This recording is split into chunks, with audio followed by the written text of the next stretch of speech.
Assalamualaikum warahmatullahi wabarakatuh. Waalaikumsalam.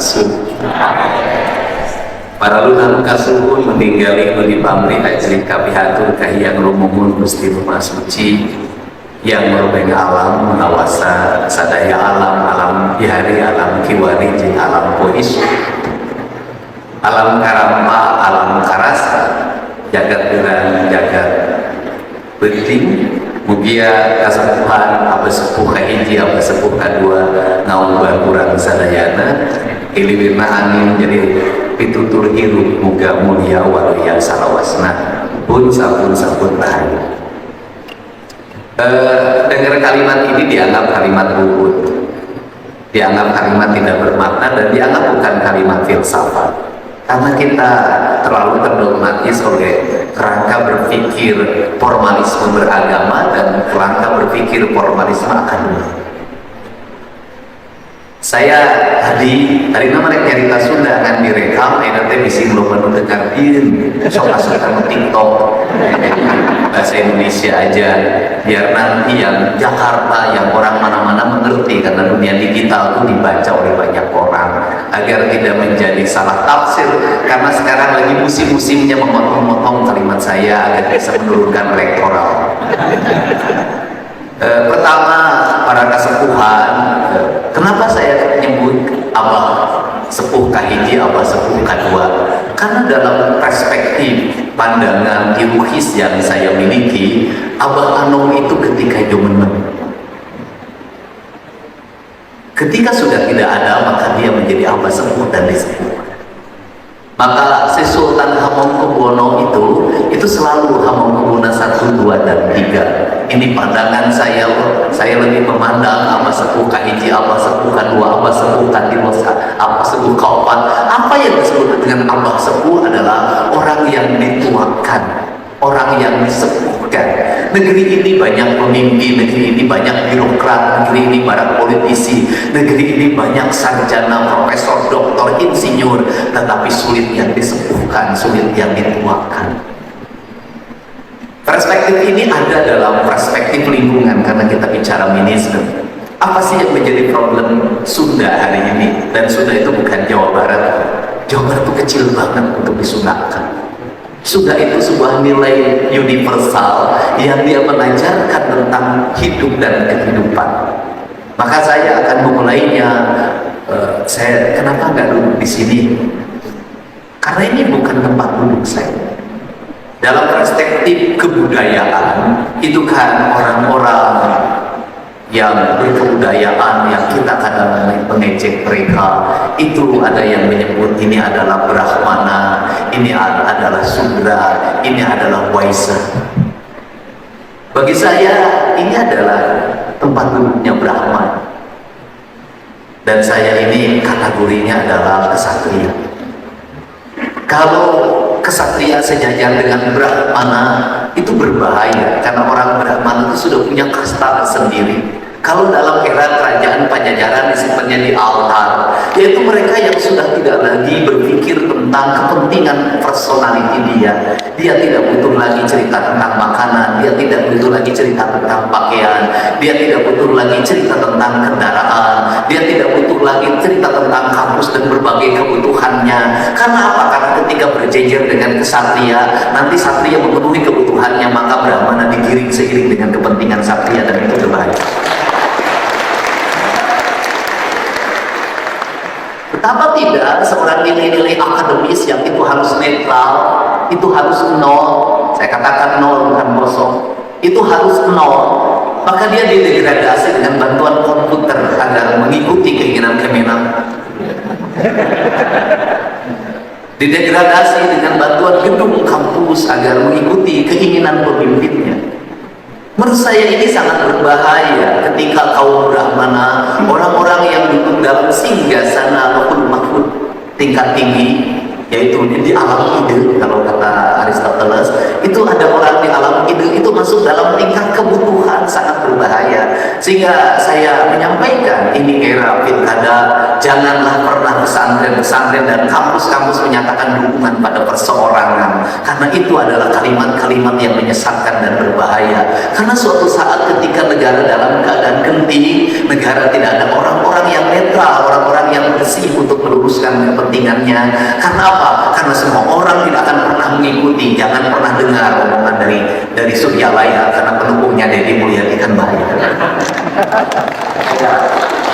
Saya termasuk orang yang tidak pernah mau untuk meminta dukungan dari ulama. Kenapa? Ulama harus mendukung siapapun, mereka yang menjalankan titah-titah kebenaran sesuai dengan kebenaran. Mari kita luruskan dari ini ke arah yang lebih sempurna. Tidak boleh terlibat dalam partisan.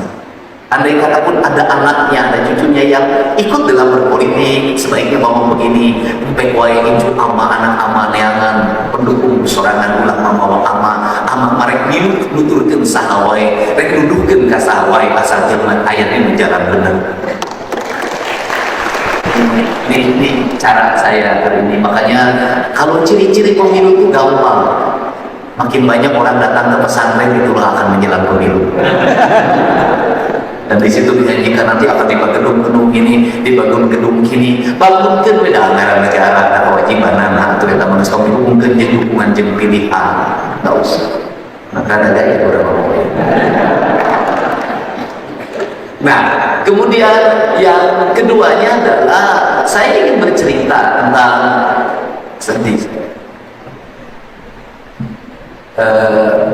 Bagi saya, orang yang mungkin tidak terlibat dalam sebuah organisasi sudah, tetapi saya selalu memahami bahwa roh orang-orang saleh itu tidak akan pernah dibatasi oleh organisasi PIN. Ruh itu tidak ada struktur jabatannya.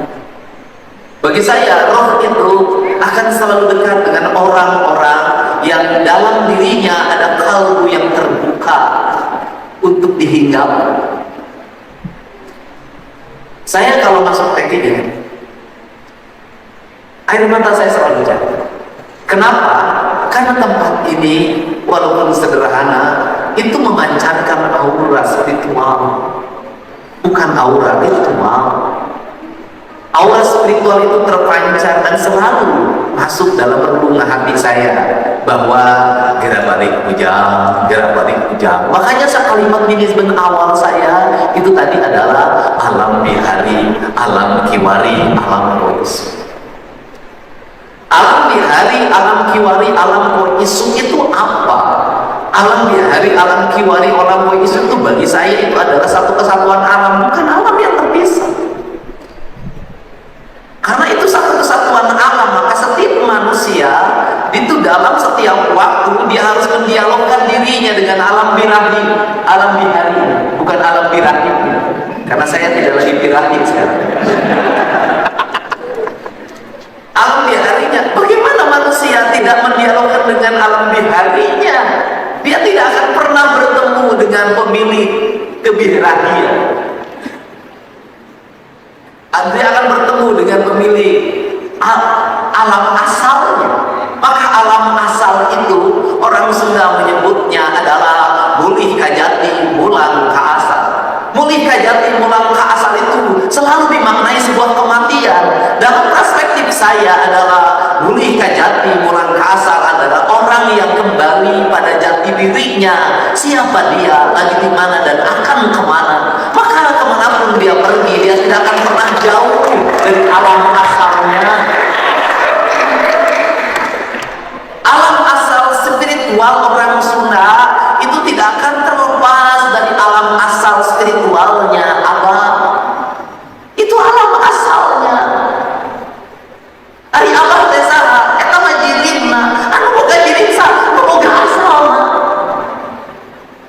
Maka bagi saya kemursidan itu bukan formalisme.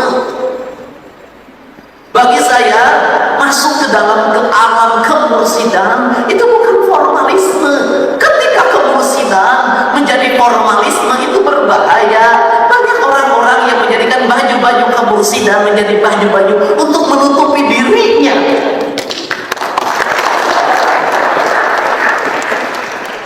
Ini berbahaya. zaman Pak Harto, asal masuk partai baru maka menjadi partai, maka dia menjadi seorang reformis, padahal itu lagi cuci gudang. Karena alam kemursidan itu alam bawah sadar, karena alam bawah sadar itulah alam kesadaran. Karena alam kesadaran maka alamnya alam mahabbah. Maka alam mahabbah ada dua tingkatan dalam pemandangan saya itu. Yang pertama adalah ada kalimat orang Sunda secara teologis. Kalau orang Sunda dianggap kafir, orang Sunda dianggap musyrik, orang Sunda itu dianggap bertentangan dengan prinsip-prinsip keislaman. Gerang raji atau ujang kajero ulang rajina keluar. Lamun kerajina keluar amal pernah jadi orang, menjadi orang maka jero. Yang keluar itu masturbasi, itu onani namanya. Namun hayang jadi maka jero. Karena kajero orang Sunda itu kalimat awal dirinya saja sudah menamakan diri jisimkuri. Ini manajemen itu nanti akhirnya pada industri profesionalis. Soft skill katanya Pak Undang bilang. Nah, aing dengar gitu. Jisimkuri itu ada 3 penggalan kalimat. Yang pertama adalah ada jiri. Ini badan kita. Namun cekal kasetna itu jurut baat gitu. Awak sakujur. Awak sakujur itu orang Sunda. Itu bayangin. Nggak ada di bahasa Indonesia yang seperti ini. Di luhur sausap rambut, dihandap sahibas dampang. Bayangin, meletakkan diri dalam kerangka kesucian diri. Bagaimana rambut? Sausap rambut. Kalau sausap rambut, ulah ngece orang Sunda terbunuh manusia.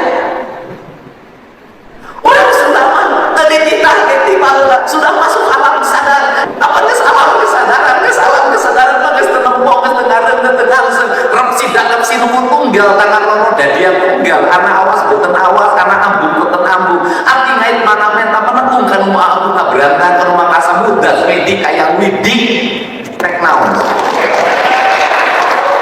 Kurang pakareko puasa 30 kowe kayak Abdul namun bilang. Sahur diumumkan, kudu make TV. Udah diulangkan, kudu make speaker di bareng bener. Can kasadaran udah ngisi di udang teh. Wah, kowe ada buat maghrib, buat anak, buka di arumbuan. Berarti kan masih masuk dalam alam ragawi, bukan alam rohani.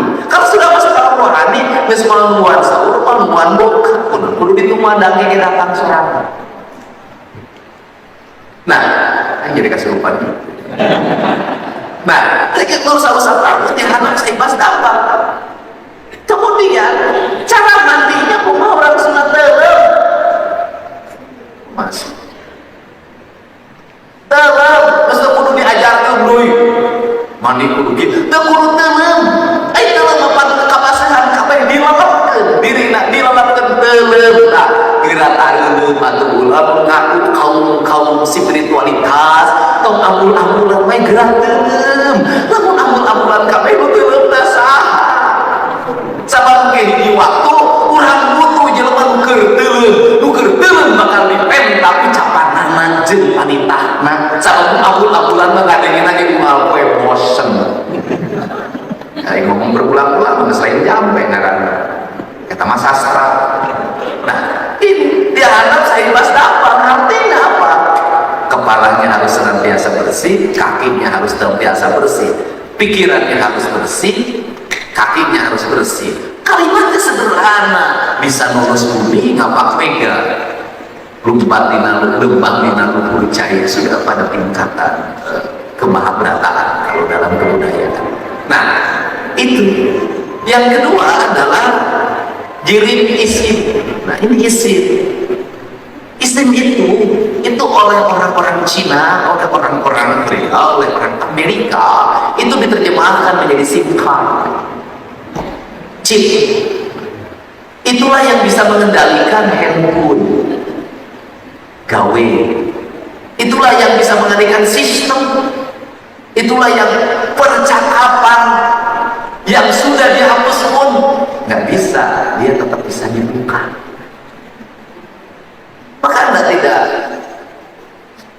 percakapan yang sudah dihapus pun kasus Tina 2016 bisa kok dibuka. percakapan. Bisa. Kenapa? Karena pencatatannya tidak akan titik koma pun yang hilang. Dalam diri manusia itu ada isimnya, yang seluruh percakapannya, yang terucap, yang tidak terucap, maka dia akan senantiasa tercatat. Tidak ada penghapusan dosa, itu tidak ada, karena catatannya tidak akan hilang. Jadi kita mendapatkan dari Allah Rahman dan Rahim, siapa yang dilengitkan ayat dan dihampura. Bener mah opat, tapi kalau terang ngapoy rajin ngepelna kekabur masuk merek kopi ngapoy guru nanya naik ujang lain pinter na ujang baku bagur nah ulah kau mesti Allah teh ulah mah kunci surga ge dipetati aja. Nah ini nah karena isim, maka isim itu di dalam di jero kulantaran isim teh di jero kade eta jirim kudu nyambung jeung isimna. Kumaha supaya isimna aya kartuan, aya pulsaan wae, aya kuotaan wae eta ulah tadi itu kudu dahar memeh lapar, kudu sare memeh tunduk, kudu udang memeh ya kuat nyari, kudu wareng memeh anggeus. Cek urang Sunda mah, ya perudakan saya mahasiswa sederhana, nggak ada belajar kesuksesan, anak baca buku manajemen 70 nggak akan sukses, taruhan moal paling bisa ke hafalan akademik gampang, kayak kunci sukses soft skill, ya kan, attitude, budi pekerti, iri, isim, apa itu? Iya kalimat nanti sederhana ujang mual menang perah lamun teu peuri si guru cileun kentel peujit sederhana aya di mulia di kikieuan aya sok macam utara ieu terus nu kaduana emang rumus ilmuna kumaha dan ukur kitu we kudu cileun kentel peujit maka kenanya kabaturkan jadi badannya ideal terus nah nya apa kudu cileun kentel peujit kurangan sare kurangan darah eta kunci kesuksesan. Jadi tukang dagang kunaon orang Sunda teu maju-maju dagang tapi siga urang Cina aduh tuh aya butut kajenting teh orang asal sokor karek boga proyek PK 200 juta menunjukkan di Pemda geus nyandung malas karek boga pagawean 100-200 juta geus nyuk mobil motor geus diganti gaya urang Cina tingali dahar umur geus sia can toko 7 tipe-tipe teh budak mikir gaya dia lagi jadi orang Sunda kunaon yang saya berhasil robah graminisme abah kolot urang geus ngajarkeun eta heula sing keun asal keun tantu paham feminisme teh luhur asal keun gawean geus ulah ngomong gawean leutik jeung gede nu gede teh tilu leutik heula di media tilu leutik heula kabeh perkara teh tilu leutik heula nah jangan dijieun ku Cina sereting dijieun ku Cina nu leutik wae dicopot ku Cina ulah nyerahkeun Cina da sia mah sok nu leutik wae teu wani ngagawean da hayang langsung nu gede ujug-ujug we hayang jadi anggota DPR RI kabupaten heula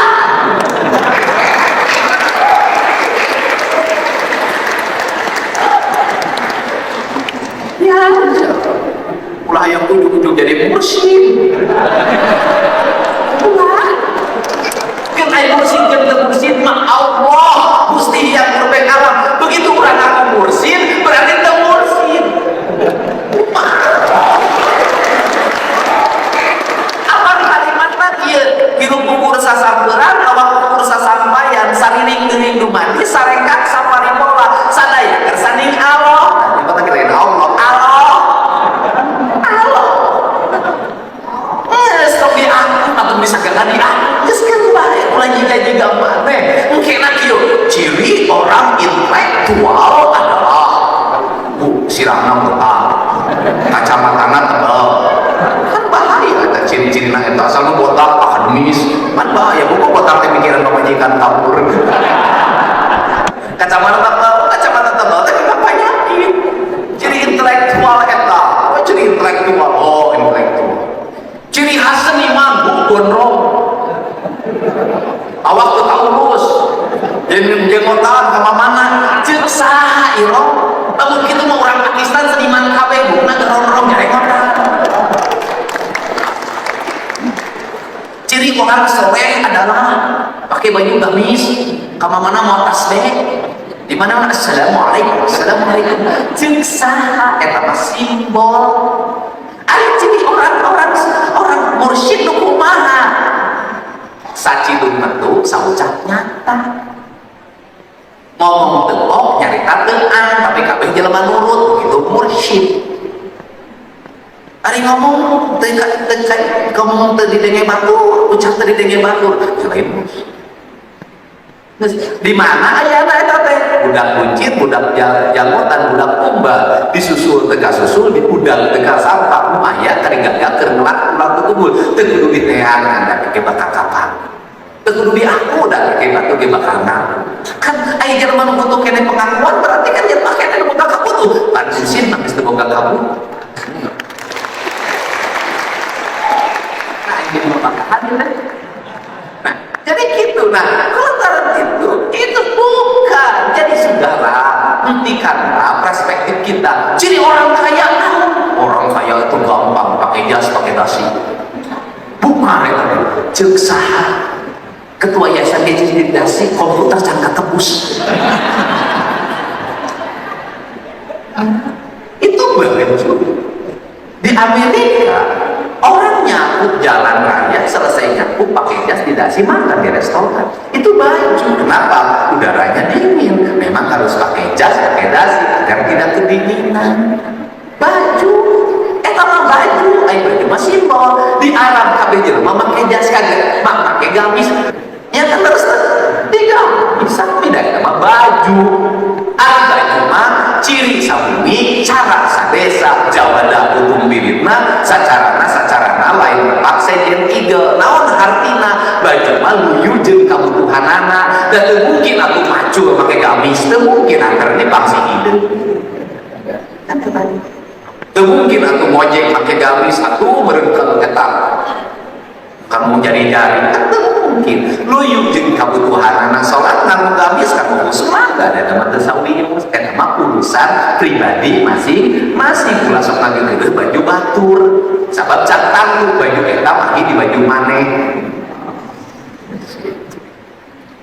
logur cek batur sering cek ulang ukur batur ku baju kurang ukur ku diri kurang batur keur sare keur kuring nyarita urang teh salah sangka sia teh ngadegekeun aing lamun urang keur nyarita di podium jalma asare kudu syukuran naon sababna ucapan urang teh ngantirkeun manehna anu tibra nasa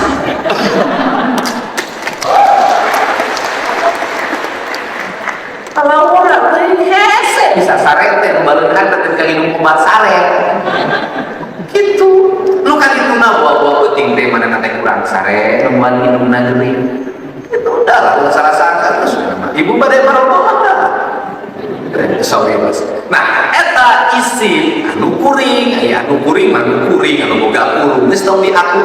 Nah, jadi soft skill itu abah TKN itu mengajarkan kemajuan. Kemajuan apa? Kemampuan kita, diragawi kita, dinilai akademis kita yang ikat ini, yang saling sebagai ikat, dinilai pikiran ini yang disebut dengan ilmu pengetahuan. Itu akan menjadi memiliki multi talent dimensi kalau memiliki rasa itu akan melahirkan karsa itu akan melahirkan karya maka seluruh karya itu berasal dari karsa seluruh karsa berasal dari rasa cing apa disebut namana alimana teh raja kulantaran raja nanti melahirkan apa melahirkan papat kalima pancer panon ku awasna irung ku angsena cewi ku dalena letah aku ucapna, lamun nyarita didengekeun aku rasa, lamun nyarita didengekeun ku rasa katariman aku jiwa, lamun nyarita didengekeun aku ceuli, ukur asup ti ceuli kenca, keluar ti ceuli katuhu. Kulantaran ku rasa, bunga poe abah ngajarkeun menengku apa artinya dalam dunia industri. Perangkat pertama yang harus disiapkan dalam diri kita adalah kemampuan rasa itu. Kemampuan rasa itu apa? Kemampuan rasa itu akan melahirkan keuletan. Sifat ulet itu akan melahirkan dua hal: tidak mudah putus asa dan tidak mudah jumawa. Tidak mudah putus asa untuk apa? Kalau dia menemukan kesulitan-kesulitan, karena kalau memasuki pada dunia karya, maka kita akan ada tantangan. Karena ada tantangan akan ada kesulitan. Karena ada kesulitan, seperti latihannya orang tua kita dulu mengajarkan, melatih memasukkan benang ke jarum. Itu pendidikan. Karena itu melatihkan benang ke jarum, maka orang Tasik mengajarkan pendidikan dasar bagi anak-anak untuk memasuki era industrialisasi. Itu adalah belajar memasukkan benang ke jarum, belajar menenun, belajar menyulam, laki-laki belajar nganyam. Nganyam itu apa? Maka dia merangkai alur bambu itu dalam rangkaian-rangkaian yang rumit, yang tersusun rapi, yang melahirkan nilai estetika spiritualitas. Saya selalu mengatakan bahwa anyaman bambu adalah gambar yang nilainya tiada tara, yang mengalahkan lukisan-lukisan besar, dan itu sesungguhnya spiritualitas. Maka rumah-rumah bambu itu adalah rumah-rumah spiritual. Karena itu rumah spiritual, maka julang apa? Julang apa itu melambangkan rintang itu di dua tiga persegi. Maka di situ orang-orang yang memiliki spiritualitas tinggi itu pasti memilih rumah bambu sebagai rangkaian spiritualitas. Kenapa rumah bambu? Karena bambu adalah pohon spiritual. Sangkan paraning dumadi, kata orang Sunda itu como nyurup karena bambu itu adalah gambar kehidupan yang sebenarnya. Bambu dalam sisi letak apapun adalah nilai estetika, dan bambu adalah puncak dari ekologi.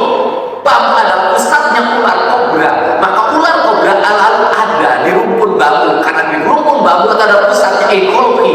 Dan pohon yang mampu menjaga sumber air dengan baik adalah pohon bambu. Dan orang sudah melambangkan dirinya bukan pada perkakas pedang, bukan pada perkakas keris. Orang sudah melambangkan dirinya dalam sangkan paraning dumadinya itu pada como nyurup, karena ciri peradaban Sunda dilihat dari peradaban bambu. Kalau bambunya kuat, kebun bambunya masih di mana-mana, maka orang Sunda ada dari sisi adab. Kalau kebun bambunya sudah hilang, maka peradaban Sunda dan orang Sunda sudah hilang dari peradaban zaman.